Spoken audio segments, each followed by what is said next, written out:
Joe the Auto Guy here with a 2013 2.0 EcoBoost Escape. Make sure the oil change this for today. I've already removed the skid plate, which is actually sitting right in front there. If you need to see that, I'll put a link in the description of the 1.6 liter, which shows you how to properly remove the skid plate. But to remove the skid plate, you will need a T30 Torx bit and a 7mm socket.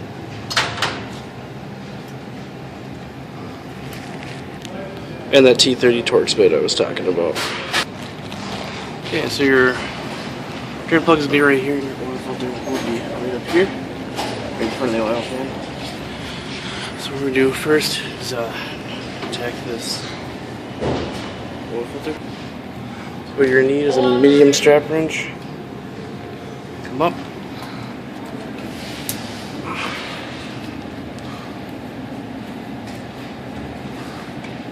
Get it loose.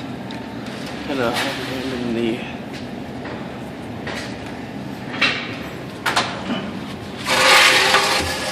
see it's already dripping down. Okay, the oil's gonna come quick.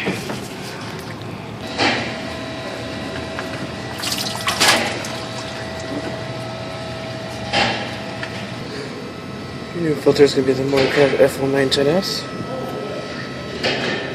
And make sure you grease the bottom gasket. Okay, so your oil filter up there.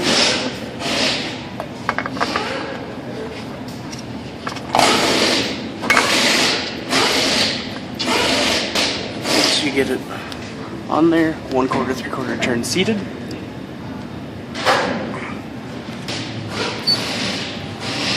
Spray all this excess oil off.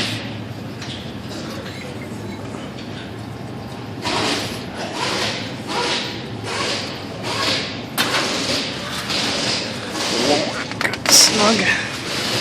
Pull all this off. Okay. Okay, so you're going to need to take a 15mm wrench, undo the drain plug.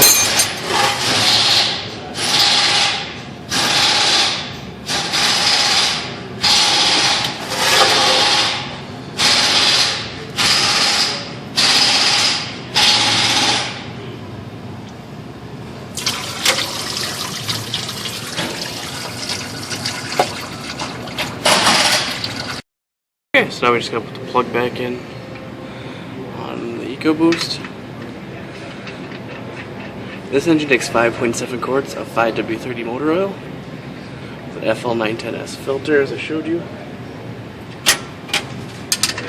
This one is easier than the 1.6 EcoBoost. You just put the skid plate back on, and again you can refer to the 1.6 liter video, and just when you make sure you're putting it back on, make sure you get these little ears in. Most important part, then the rest of the screws will go back in as follows. Thanks for watching Joe the Auto Guy production. It's a 1.20 liter EcoBoost 2013 Escape, 5.7 quarts of 5W30 and FL910S filter. Thanks for watching. Check out the fan page and like and comment the video. Thanks for watching.